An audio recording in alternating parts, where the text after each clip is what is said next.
Welcome to the first Russo and Souhan show. Today you can find it at SouhanUnfiltered.com. We'll figure out later whether Michael's show with me will end up on my page or his own page. But this is the Alive and Social Network. I'm Jim Souhan, Star Tribune sports columnist, here in the XL Energy press box, listening to the beautiful music of a Zamboni engine revving down below with Michael Russo, Star Tribune hockey writer. Quick promo before we get to our show here. I'll be live tomorrow night, December 10th, 5 o'clock at Kieran's Pub, downtown Minneapolis, with Gary Louris, solo artist and leader of the Jayhawks, the great Minneapolis-based band. Nice. December 17th, Roy Smalley, the great baseball storyteller, will join me at the Local at 5 o'clock. Again, that's another Wednesday night, December 17th. Today, honored to be joined by Michael Russo. Michael and I are going to be doing a show together about once a week.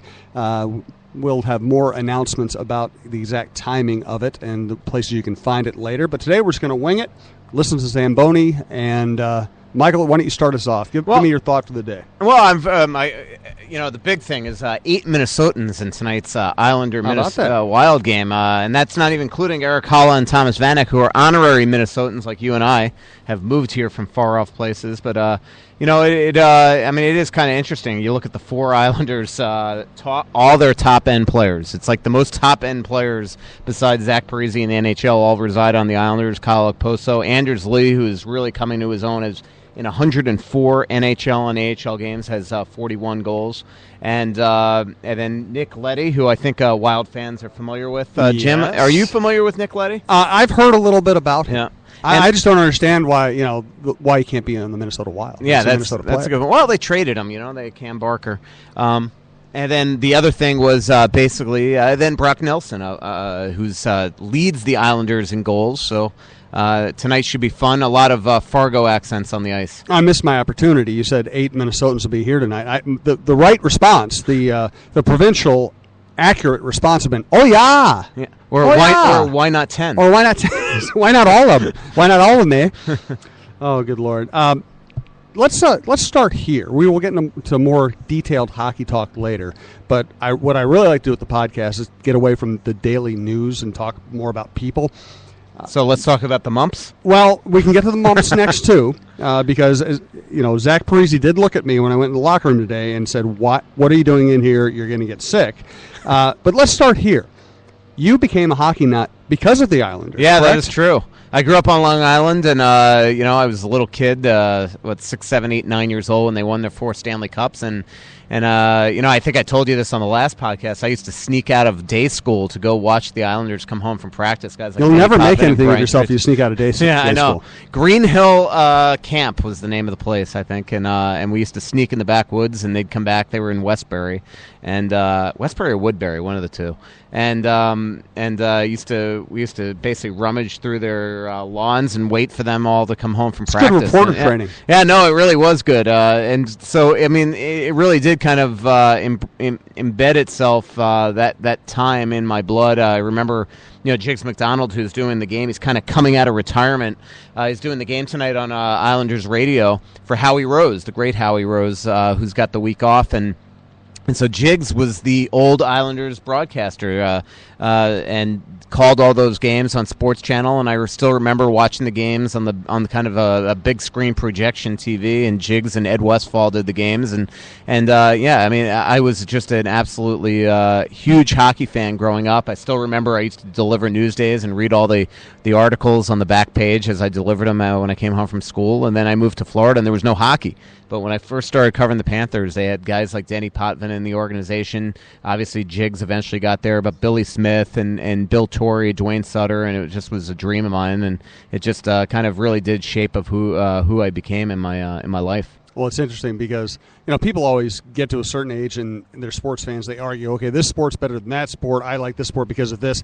I really think most of those opinions are set by what you experience growing up. Absolutely. And then you can come up with you can intellectualize it later. Oh, I like the sport because of this. No, you like that sport because it was ingrained in you when you're 8 years old. For me, it was growing up in the Pennsylvania, Maryland area and watching the Orioles play. Mm-hmm. And they were great. They were nice guys. I got 8 million autographs. I kind of, as a professional writer, when you're around these players, you kind of learn to hate the autograph process. But back then, it was actually pretty innocent. It was you'd stand around in a place and you'd get Elrod Hendricks' autograph, and it made your day. Yeah, I would. I have those same memories. Grandparents bring me to Yankee games and Mets games, and my dad as well bring me to Mets games, and I still remember going to Islander games with my father, and part of me just does wonder, that even the paper route, if that kind of shapes who you. Yeah. I still remember reading the articles, flipping in the back page and reading all the Islander articles during my route, and it was. Then years later, you're a hockey writer. It's kind of strange. Well, I agree, because I grew up reading everything I could get my hands on. And when I played board games, I played sports board games. I played the Sports Illustrated version of Stratomatic or whatever. Yeah. And I read every article in the newspaper, and I read the sporting news. I read books. Every time somebody I knew of in the sports world wrote a book, I'd read it. I devoured everything.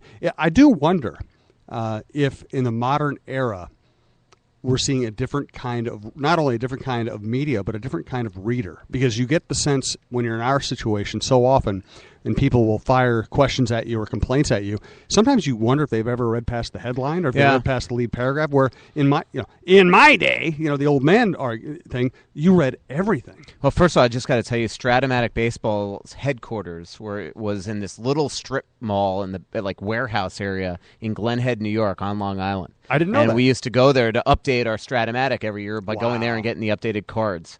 My brother and I. It's in Glen Head, right around from where I grew up. It's a Twitterization, if that's a word, of America, what you were just talking about. It's like everybody wants their news now in 140 characters. We all have no time. I mean, you saw how I literally came up. It's not like we planned the show. I know that's hard to believe if you're listening. It's that we didn't spend hours in pre-prep here. I showed up the second we started this because I was downstairs, and it's like, everybody in this world now just goes from time to, from thing to thing to thing, and it's like you don't have time for anything, and so now it's almost like Twitter has become the way that everybody wants their news, and sometimes I think I waste my time when I'm writing these 2,500 word blogs, Jim. I know you don't. I know that you don't read every word that I write. I have to admit, I read everything you put in the paper. Blogs, I scan for news, and updates. And it is. I mean, it's become kind of the new world now. Is you do start to wonder is that we've kind of ruined things with Twitter. I mean, the old. I have a Russo's Filter. This guy that is a big Wild fan. He's a Twitter guy that responds to people. RTFB. Read the effing blog, and that is what that means, that hashtag RTFB. When somebody asks me a question like lately, the last couple of days, what's the latest with Matt Cook, when I've written about it 50 times, he quickly finds it and puts that out there. But it's like people just, if you don't tweet it that second, they forget about it. How often do you read books anymore? I don't have a lot of time, and it's funny that you said that. I just went into the office the other day for the first time in about a month and a half, and I had about 15 holiday books, NHL books in my. I got an email like, you better come in here, we're throwing them out. So I went in there to get all these books, and I'm looking at these, and I brought them up to my place, and I put them down, and I put them with about 15 other books that I haven't read. And right now I'm kind of I'm skimming through Tom Lynn's new book on the Minnesota Wild, which is kind of interesting. Even all these, he kind of takes some shots at you and I in there. Does he? Yeah, around Good for him. Yeah, he writes a chapter on Chris Simon trade, and shockingly, you and I wind up in there. And for our listeners, Tom Lynn is the former assistant general manager, Doug Riseborough's assistant general manager. Of course, if I had been Doug Riseborough's assistant general manager, I might not be calling any attention to myself. Well, I could tell you that, the book is actually interesting. I just flipping through. There's a lot of inside behind-the-scenes stuff that I didn't even know. And, he gets in there the time when I was sitting in this very seat and Bob Nagley came up here, the old owner of the Minnesota Wild, and he came up here and called me a prick, and that's in the book, so... Well, good. Yeah, that was fun. I like to see things that can't make it in the newspaper be aired eventually outward. Do you remember that? I mean, we're going to get to a lot of other stuff, but now that you brought it up, so this team signs Chris Simon. Trades for him. Trades for Chris Simon, and had no idea that there could possibly be a negative reaction. And I hammered them for it. I think my job is to write opinion. Your job is to cover the team. You didn't. But I hammered them for it. You hammered it in your own way. Yeah. You hammered them too. Yeah. And listen, it's one thing if you want to make that calculation. Okay, we're going to bring in player A, we're going to receive a negative reaction, and we're going to live with that because we think the player's worth it. What shocked me about that was they didn't anticipate a negative reaction. Yeah. They were completely clueless. I remember coming down. We were at the Renaissance Mayflower in Washington at the trade deadline, and I came down after the trade, and all the players on the Wild, I don't want to say who, come up to me. And we're like, "Are you kidding?" I know. I mean, are you kidding? Like, we have a chance to win the division and go on a run here, and we traded for Chris Simon and nobody else. And because he wasn't just a bad guy; he was a bad guy who couldn't play. And then we went out to the bus, and Jacques was angry. Mm-hmm. And I remember that was the one day I can't remember who the Pioneer Press writer was at the time, but we shared a cab to the arena. And I said, this is the time when I wish I bet sports. I put my entire life savings on the Capitals tonight because you just knew that there was going to be that hangover effect in the game. I think the Wild were down like 3-0 by the end of the first period. They were just so disappointed by that day. And then we got to Tampa the next day, the team, and you happened to be there covering spring training. So I came up to do a column. Yeah, you came up to do a column, and it was no better. I mean, this organization was in a state of PR. They were trying to repair everything that they did the day before and try to justify everything. And the guy barely played and turned out to be a very bad influence in the room as well that I don't think a lot of people realize. Just not a good moment in Wild history, that's for sure. So how much internally has this organization changed since the Riseborough days? Well, I mean, it's a totally new organization. Obviously, Chuck Fletcher, and now they have a bunch. Their front office is so much bigger than it was. Back then it was basically Doug Riseborough, Tom Lynn, and Tommy Thompson, and now there's Fletcher has about 3 or 4 right-hand men, but Brent Flair is the key one, and he's also their head scout. He is their draft guru. But then they have a huge scouting department now. They now, as you could see on the ice, sign Americans. That was something that seemed like the old regime was against. They were kind of didn't like the natives, the Minnesotans. The Wild invest a lot into scouting colleges, scouting Minnesota players, and now they also have all kind of the younger group of coaches. I mean, you look at adding guys like Brad Bombardier to the player development, so he can really relate to some of these young kids. Same thing, Andrew Burnett, Darby Hendrickson. Obviously, Mike Yeo is still the youngest coach in the NHL, and he's been here 4 years. So, it's a totally different. As Craig Leopold said in your podcast the other day, this organization got stale. I think Doug Riseborough got tired. They didn't do. They had nothing coming in the farm. I mean, nothing. This had to be built from the ground up, and now the Wild are trying to figure out a way to make that next step. It's funny. It was funny that Craig Leopold in that podcast used the word "tired" because that's a brilliant, evocative word. It's you say he got tired. He didn't say he utterly failed or he stopped doing his job. You say, he got a little tired. It's a nice way. It's a nice put down, I think. Yeah, I think that sometimes you get a little complacent and Doug thought that he was probably smarter than a lot of people. And, the organization had to take some steps back to get forward. Now they feel they're on the up. They still have a lot of work to do. When you look at some of the teams that have gotten the benefit of drafting really, really high-end players in this league, like the one we're going to see tonight, the Wild have never been able to draft a John Tavares. They've never been able to draft a Sidney Crosby, a Patrick Kane, because they have put themselves in a position where they're always going to at least be competitive. But sometimes if you barely make it, or you're knocked out in the first round, or wind up on the outside of that bubble, you're not you're drafting the Mikhail Granlunds instead of the potential superstars eventually. And now the Wild are trying to figure out a way to join the rest of the top teams in the Western Conference, and there's starting to be frustration here. I mean, we've seen a team that again is floating around the 8th, 9th, and 10th spot. Zach Parise said in yesterday's Star Tribune that he's tired of it, that he wants his team to join the top tier, that he thinks they're good enough. But right now they're dealing with all sorts of inconsistencies on the ice. And one thing that has held them back, or at least seems to have held them back, is the fact that they have the mumps. And I kind of want to go big picture here. To me, it's almost bizarre that this doesn't happen more often. You have guys who travel together, who are on planes together, and you and I both know you get off a plane after a long flight, you feel like you caught a cold almost every time. They're in hotels together, they shower together, I don't know if they ever share a water bottle, but it could certainly happen, at least accidentally, that they share a water bottle. I'm shocked teams don't get sick more often. Yeah, I know. I mean, even with them using separate water bottles on the bench. I mean, the bench is a disgusting place. Yes. I mean, there's saliva and all sorts of stuff just flying all over the place, whether you use a separate water bottle or not. I mean, you're just look at these guys on the ice, and when they, a fight. Perfect example, before Marcos Candela got the mumps, he got in a fight the night before in Ottawa. I immediately sent the text to the beat writer there. I'm like, I asked that guy if he's a little nervous right now, because that is, I mean, you get it that way, by close contact and potential saliva or mucus or whatever getting on you. And so it's just but the mumps, you don't you expect the flu, you expect a stomach bug every year. That just goes through teams, but the mumps, I mean, this is just bizarre. The Today Show is actually out here doing a live shot at about 6:30 in the morning outside the XL Energy Center this morning, believe it or not. And they did a thing on basically, 9 confirmed cases between Minnesota, Anaheim, and the Rangers. They neglected to mention the 20 guys on the St. Louis Blues, because the Blues have never, quote-unquote, confirmed it, but they did have it. And a lot of people think that they might have been the genesis of this because they've had so many. But, it does seem, according to the numbers that the Today Show had, there's been, double the amount of reported cases to the health department in the United States this year than there was last year. And there's been outbreaks on 4 universities, which I didn't know about until today.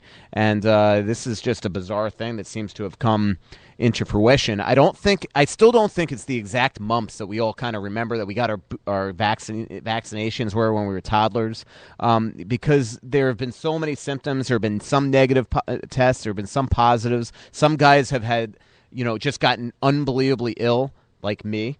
Some people have had the really bad symptoms, like, swollen glands and swollen other things. It's just been a bizarre thing that's going around the room, and I genuinely think that there have been more players hit than the 5 that we know of, just because there have been so many little illnesses throughout this time here in this locker room. And it really is amazing that the Wild have even treaded water to this extent, when you think that of pretty much all season long they've had one of their top 4D out with us. I want to see that in an injury report. Swollen other things. Yeah, I know. Yeah. Hey, but by the way, just to switch sports here a little bit, the Jets come to town last Sunday. I know you were kind of a Newark area guy. Were you a Jets guy? I was. Richard Todd was my. Todd. It's funny. My dad and my brother loved everything from like the Mets, the Rangers, the Giants, and the Knicks. And I don't know if I was just kind of the outcast or the one that just kind of battled that type of stuff, but I tried to like everything else. Now, I did like the Mets, but I was more of an Expos fan, believe it or not. I loved Michael Jordan growing up, so I was a Bulls fan. But I still had an allegiance to the Yankees because that was my grandfather's team. But I never liked the Giants ever. And I was always a Jets guy, and so I've stopped watching them. But to me it was Richard Todd was it. I still remember going to games at Shea Stadium before they were out at the Meadowlands. You remind me of a story, not appropriately. Because Mark Gastineau was also another one. I remember when Mark Gastineau used to sack players and he'd do that thing with his arms. I used to always imitate that. And the great thing about Gastineau is it was all natural. Yeah. No steroids involved at all. Yeah, absolutely not. We didn't even know what steroids were then, even though they were taking them. You remind me of a story. My dad grew up in the Jersey area, and he was a New York Giants baseball follower. Big Giants fan. And he decided to go to a World Series game, Giants-Yankee World Series game, I think at the Polo Grounds. So back in those days, you wanted to get someplace, you didn't have a car, you just hitched. So he gets on the highway, it's a day game, he gets on the highway in the morning, he's got the thumb out, and 2 young guys pick him up, and he sits in the back seat, and they start driving, the guys go, so where are you going? I want to go to the World Series game. Oh, okay, who are you rooting for? Oh, the Giants. Well, why is that? I hate those Yankees. Bleep, bleep, bleep, bleep. Just starts ripping on the Yankees like a sports fan would, right? They pull up to the Yankee Stadium. It was Hank Bauer was the driver. Wow. Oh, my God. So my dad felt like a complete idiot. That was my random New York Giants baseball team segue or detour out of our normal conversation. I've always loved that story, though. One thing you and I both do is we travel like crazy. You travel more than I do, but I did the baseball beat for a long time where I travel like crazy. Now I travel more sporadically. What is it like? I don't know if I've ever traveled exactly the way you do. Because baseball travel, you get to a city and you do unpack for, anywhere from 4 to 7 days, and it's a lot of time on the road. But you go to the airport like every 3 days. Yeah. Does it ever wear you out? It does, especially now. God, I got to put my thoughts together, especially now that I'm getting older. I don't love it as much, but I wouldn't want to do anything else. I love the travel, but I hate the travel, if that makes sense. Oh, I know what exactly what you mean. Like, I love the fact that tomorrow I'm going to get to go to California, but I don't like the act of getting there. Right. You know what I mean? It's so much tougher now, in today's day and age, and that's even with the TSA pre-check, and it's just, it's not as now it's more tiring. Now the second of a back-to-back, I am feeling it at the end of the day. But yet I love the life. I mean, I love the fact actually today's a rare day to just because I have to get home because I got a repairman there and I got to pack. But normally I get here at 9 a.m. and I leave at midnight, and I don't mind that one bit. I love staying here that 15-hour day. But the travel is tough at times. But again, it's like one of those things where, as I'll say that, even if I'm coming off like the worst type of travel that you could have, delays or, mechanical issues, or if I'm back here for a week and a half like I am now on a 4-game homestand, I am itching to get back on the road. It's become a habit. It's probably why during the summers I travel still as much as I do during the regular season. It's just one of those things that I love. It's bizarre. It's a love-hate thing, that's for sure. Well, to me, it's the ultimate love-hate thing, because I feel the same way. Sometimes I dread travel. Sometimes I dread missing things at home. I don't, when I was young and I first traveled, it was great because you're young and you want to go find the cool restaurant. You want to go hang out in the bar with your buddies, your traveling companions. You want to, and, back then I drank more and I stayed up later and I bounced back easier. So it was fun for those reasons. Now I like it. I hardly do any of those things now. I want to find one good meal and get a good night's sleep. Yeah. But what I like about it is we got in this business not to sit back and just kind of be a blogger, and by blogger I don't mean like a newspaper guy who blogs. I mean somebody who just is completely removed and is just watching TV and judging things from there. I mean, we both got in the business to be around teams, and to be at the games and to feel the electricity in a stadium for a big game. And what I love about travel is it's almost, when I get on a plane for business these days, it's almost always to go to a meaningful game or to go do a really good story. That's what I love about it, the purpose of it. Yeah, and you don't get that so much when you travel for 41 road games in a regular season. But I will say that I am a beat writer that almost never takes a road game off, and it's because you learn more about the team that you cover during those road games. Because you're at home, and these guys have lives and families and kids, and they want to get out of the rink. That's the last thing we want to do is hang out in the rink. We're on the road; it is so relaxed. I mean, they are just hanging out the rink. You're shooting the stuff. You could actually it's a podcast. You can actually cuss if you want. So you're shooting the shit, and it's like one of those things where you learn everything, not just about what their lives are like, but you learn about what's going on really in the innards of the team, and that's what I love, because I do love the beat writing. I mean, that's still what I love. To me, I'm like one of those beat writers. Maybe it's the reason why I throw out these 3,000-word blogs that probably 1/4 of the people that actually read. But it's because, I'm like one of those beat writers. I've always been that way, where it's like everything that I know about the team, I want the reader to know. And it'll actually be on my mind for like endlessly, like drive me crazy if there's something that I know that I can't put out there. I mean, especially like the Harding thing the last couple of days. It was like, it was just driving me nuts that I had not reported this yet. But, it's like one of those things that finally, you're able to get out there, and it's like this big relief that you're letting everybody else know it. And that's how, I just love this business. And I do think it, you mentioned the blogger, I thank my lucky stars every day that I somehow lucked into this. I mean, I am no better than anybody out there, but I just happen to get the job. That's kind of my new thing now. Actually, when somebody will just tear me to pieces on Twitter, like, nothing about hockey, blah blah blah blah. I'll be like, you're right. You know what? But I got the job, and you don't. And it's just, these Twitter people, they love to be just absolute jerks out there, and that's kind of my new comeback. But I know that I'm lucky every day that I get emails every day from students. God, how do I get into it? And I'm like, I wish I could tell you. It's just I got lucky. Yeah, I know. When people ask me for advice, I say go into a different business because I can't tell you if I told you to follow my path, you wouldn't be able to do it. It's a series of luck and absolutely and making your own breaks, but also getting some breaks and ending up in the right place. No, if I started my path today, there's no way I'd be doing it. No, absolutely no not. chance, zero. Let me ask you a personal question. Uh-oh. Yeah, well, you're a single guy. Do you think you could do this job the way you do it now? No. If you had more of an involved home life? No, I said that to my brother when I was down in Atlanta this time, and just seeing how great of a father he is, and he's got another on the way, which I don't know if I was supposed to announce, so we might have to edit that. We don't edit this podcast; it's all out there.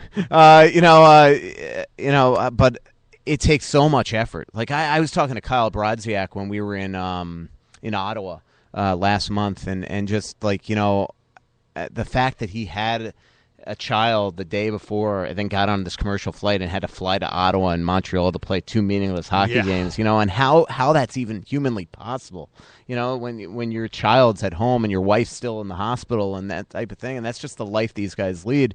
And I am, it's probably the reason why I am still single is because, you kind of, trust me, I have a fine personal life, but you do feel like, you're married to the job and you want to put everything into it. But there does come a point, I think, when you hit 40 that, which I just hit, that you start to have that kind of, not midlife crisis, but you're like, what will I be like in 10 years? Will I be absolutely miserable because of what I've invested into trying to be a good beat writer? And so, yeah, I mean, it's a personal thing, not stuff that I usually talk about live. Yeah. But it is one of those things where, I've kind of lived my life in a certain way since I was 16 years old. I mean, I've been a sports writer now for 24 years. And it's, kind of the work ethic is, what's gotten me probably to where I am today, because it's certainly not talent. It's not writing talent, I'll tell you that. So I don't know. It's just one of those things where, it's kind of the way I've done it. But if I had, kids running around the house and things like that, it changes your priorities in life and maybe in a better way. But it's something that I don't know yet. Well, I covered baseball as a beat writer for this paper for 5 seasons as a full-time beat writer. And like you, I hardly ever took off a road. And back then, I'd be at spring training for 6 or 7 weeks. I'd cover the season and hardly take a road trip off if I took any off. Then we would cover the postseason, and then you'd have winter meetings and all that. I mean, one year I was gone more than I was home, and I had young kids. Yeah. And I look back and I go, I was crazy. But I'm glad I did the beat, but I'm not glad that I was gone so much time when my kids were little. Yeah, and it's interesting, and I mean, not that it's the same, but again, I was talking to Brodziak about this, and again, this is the point of conversations you could have on the road, but not at home. But we were talking about how in today's day and age with FaceTime, how that's how important that is to not just traveling athletes, but businessmen and things like that. And that's something that years ago when you were raising your kids that you didn't have that ability. No. I mean, you were gone. I had a landline phone. I had to call. I mean, and now at least that these guys, when they're on the road, they feel like, they feel like at least they're not missing their kid growing up, right? And they look completely different when they get home. And it's interesting, I mean, my nephew, who's probably 19 months, who I've probably met in person 7-8 times, but a lot of times when he was an infant, he, every time I walk in the room now, he absolutely knows exactly who I am and says my name and, all that. And it's all because of FaceTime. It's all because my brother makes sure, because my brother wants to make sure that he knows who I am, even though I live in Minnesota and he lives in Atlanta. So they watch every Wild game that I'm on TV, and he'll pause it and say, where's your Uncle Michael's nose? Where's your, that type of stuff. And so he absolutely knows who I am, like I live in Atlanta.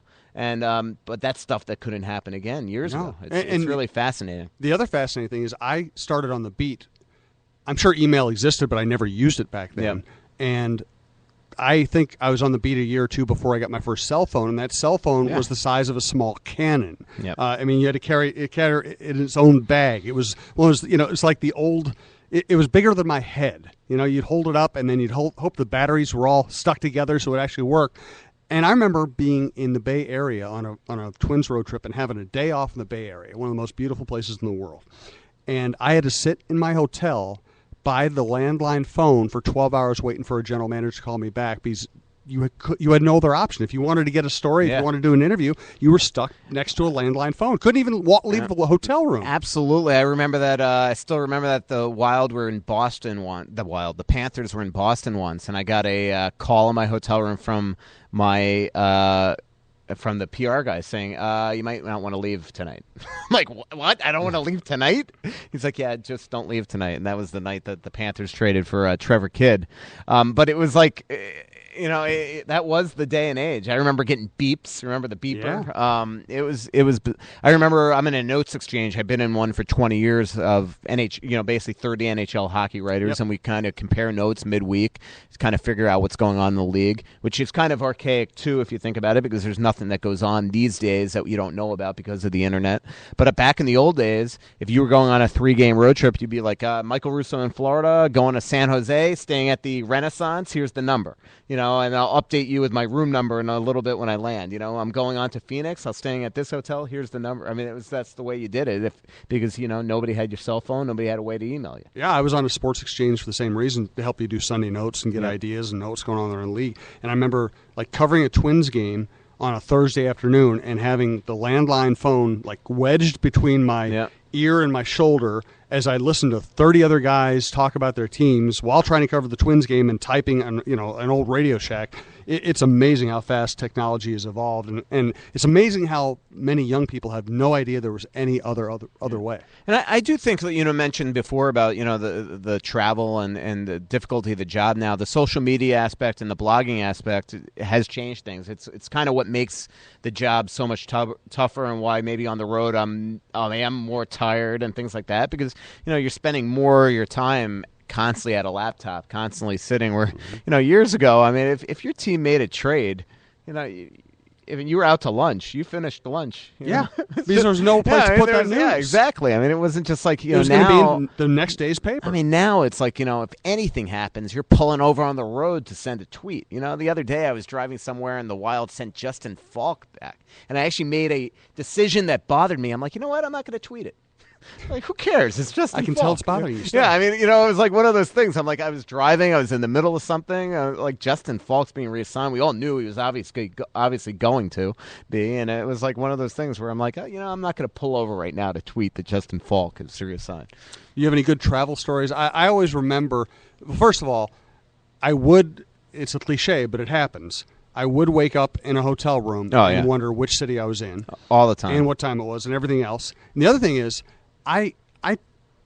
something about covering baseball made me a very impatient person. I think it was because you just spend so much time at the ballpark that I would finally get everything done at 12:30 at 1 o'clock at night, and I'd be like, I got to go. I just pick up and I'd take off so I could at least get a decent night's sleep, or maybe get one beer before I went to sleep.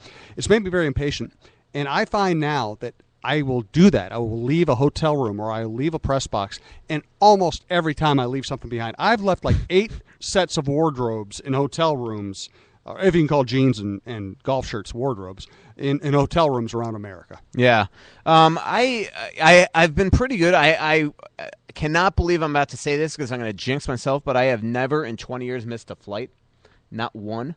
And I have a colleague that has missed 3 or 4 in his first year and a half on the beat. I don't want to say. I wonder who that might be. Yeah. No, not at our newspaper. Right. So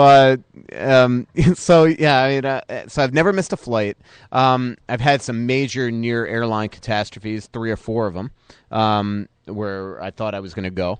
My first ever NHL road game we were on a trip that was going Calgary, Edmonton, it was going Calgary, Vancouver, Edmonton. I can't remember. It was 1990 something, 7 or 8, and we're in Calgary, and Kirk Muller tied the game with a minute left.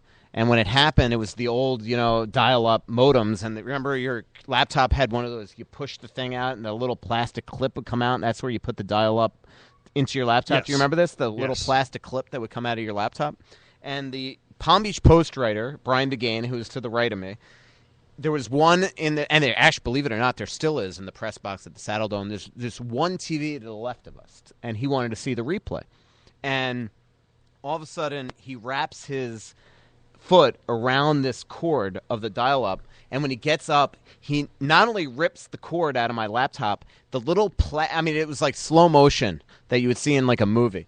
The little plastic clip of my modem breaks out of my laptop and literally like hovers in slow motion right over the press box. With 1 minute left at about 1:20 Eastern time, and I'm in Calgary on my first ever road trip. And I look at Brian Begain like mortified, like, what the hell did you just do? And he's sitting there at the computer, at the TV, writing down how the breakaway happened. He comes back, I'm like, what the hell did you just do? I look at my computer, and now, so that tied the game. So I'm like, I don't even know what to do. And to Brian's defense, it's 1:20. He's on deadline too, so he's like, wants to feel bad for me, but he's got it right. And so now I pick up the dial-up phone, and I still remember I call 1-800-776-6979. That was the number of the Sun Sentinel. And I call up. I'm like, my modem just broke. It flew over the press box. The guy's like, what? And not only did I have to wing a dictation over the phone, but I had to basically like make up a story in my head because the entire game story that I have written just changed with that tying goal. Right. And then the other thing about that game is I'll never forget, in overtime, I'm sitting there and I'm trying to dictate what's going on, and Brian Begain and David Neal are screaming at me like, Mike, Mike, Mike, and I'm like, look, and I look on the ice and there's a streaker running on the ice. It was unbelievable. The headline in the Calgary Sun the next day was a picture of the guy with a towel over him and then a maple leaf over his junk, and the headline was "Buck Naked." Beautiful. Yep. My favorite. No, Puck Naked. Puck Naked. I was going to say Puck Naked is Puck better. Naked. There you Puck go. Naked is better. I still got to find that. I still have a picture of that front page cover. It was so great. My favorite story of that ilk is I'm covering the Twins in Tampa one game, and about the seventh inning, Kirby Puckett's up to the plate. It was probably 94 or something like that. Kirby hits a screaming foul ball right at me, and I'm on deadline, so my head's down, right? And the ball, it could have killed me because I was on deadline trying to get the writing done, and I think I just barely looked up in time to see the ball smash into the back of my laptop, smash the cover down, break all the glass. So I had to prop it back up, and then I had to write an entire game story not being able to see what I was typing. So it worked out. Yeah. But and the great thing is after the game, Puck goes, Sue, I heard I broke your laptop, man. Do I need to buy you a new one? I said, no, it's all right, Puck. Paper will handle it. It did remind me, though, of my favorite Patrick Royce story. Have you ever heard this one? No, I'm not sure. Patrick was a genius.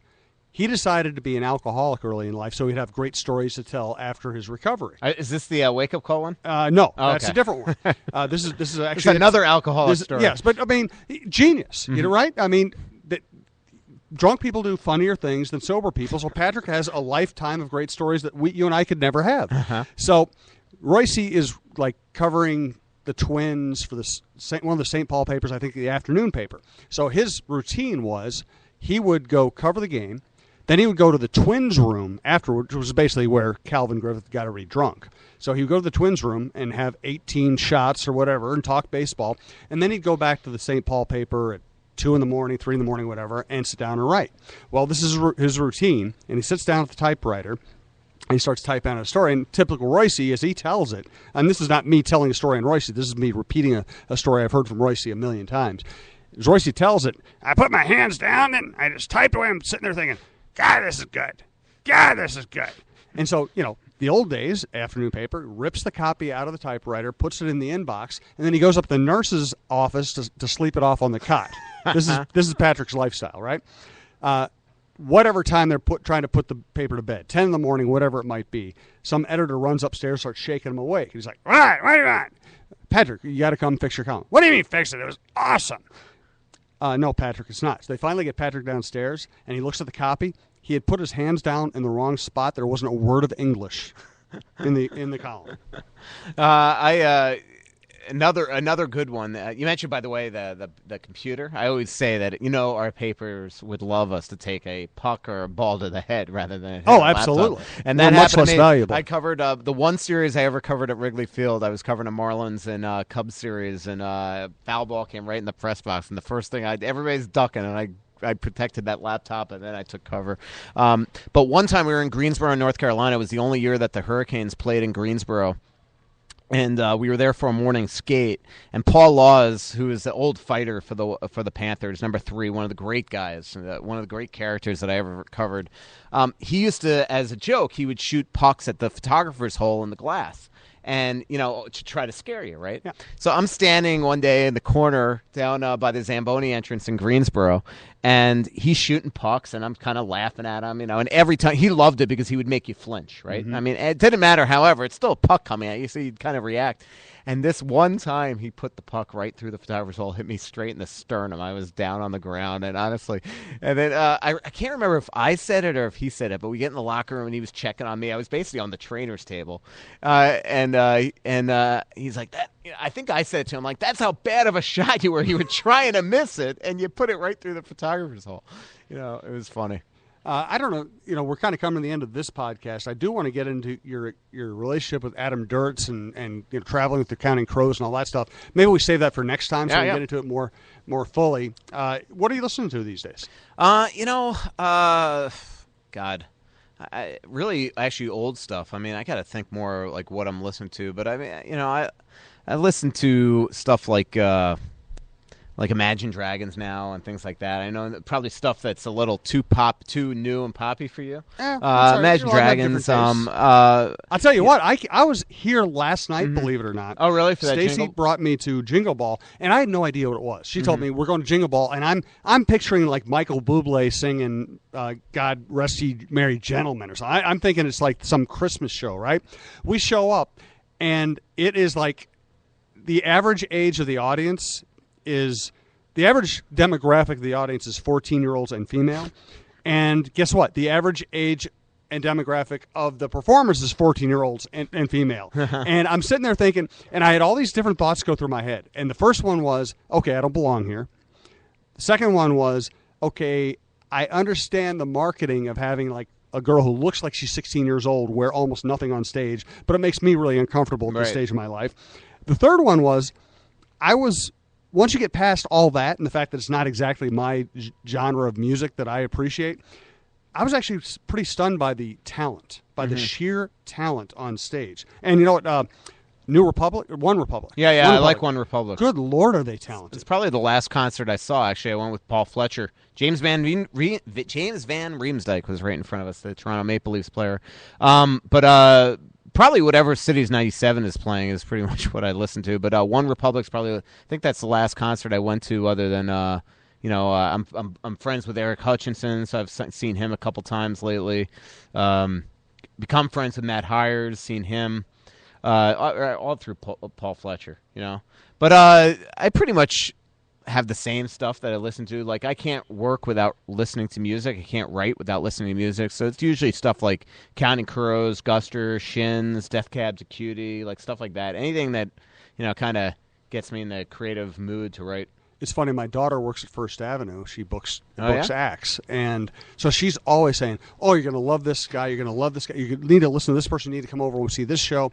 And I feel so guilty because I'm always like, yeah, but I already have I'm 51 years old. I kind of already have a lifetime of music to listen to. I don't need a lot of new stuff. Yeah. And I feel guilty because there's an incredible amount of talent out there, and there is new music that I would love if I invested myself in it, but I just don't put all that much extra time into it anymore. Yeah, I like I've gotten into some new stuff like Trampled by Turtles. They're awesome. They're good. They're very good. Yeah. Yep. But yeah, I mean, I'm a music fanatic, but when I write is probably, and it's since I pretty much write nonstop, it's pretty much the same type of music right now on a loop on my iPod. Right. So that is Michael Russo. You probably already figured that out by now. I'm Jim Souhan. This is our new podcast, Russo and Souhan. We'll have to book some guests. That'll be fun. We'll book some guests. We're always going to talk a certain amount of hockey, naturally. But we want to get, we're going to have some guests on, some interesting guests, some guests who are not related to hockey, from the entertainment world, from the music world sometimes. Sometimes they will be hockey guests. We're going to try to have kind of natural conversations that might go in any direction any given week. And you can find this one at SouhanUnfiltered.com. Obviously, we'll figure out how exactly to find our show in the future. This is a part of the Live and Social Network. And one more promo, just to remind people, tomorrow night, which would be December 10th, I'll be 5 o'clock live at Kieran's with Gary Loris of the Jayhawks. Gary's doing a solo show Thursday night at Cedar Cultural Center. So he's going to we're going to promo that and talk about the Jayhawks, talk about music, all that stuff. Should ask him about Adam Duritz. He's I will. done some music with him. Yeah, I definitely will. And then December 17th, Roy Smalley at the local 5 o'clock with me. And then I don't know what we're going to do Christmas week, but basically the idea is every other Wednesday I'm going to be at either the local or Kieran's. Mike, you might come by and join me one of those times also as we promote I love this. the local. Oh, I love them both. I'm friends with the one of the managing partners. Josh, there. right? Yeah, I met Josh. Josh. We had Glenn Perkins on last week from there, and Josh came over and said hello. Huge hockey fan. Yeah. Any final thoughts, Michael? No, I'm looking forward to this. I think it'll evolve. I think we probably, since we like to bash on the Twitter folks, or I do at least, maybe we have them ask some questions every now and then. Oh, good idea. You Let's do that. Next show, we'll send it out on Twitter. We'll have topics or questions you might want to present. We'll let people get involved. Cool. Enjoyed it, Michael. Thank Awesome. you. And enjoying doing this going forward. Thanks for listening, everybody. Again, Souhan Unfiltered.com. We'll be talking to you soon.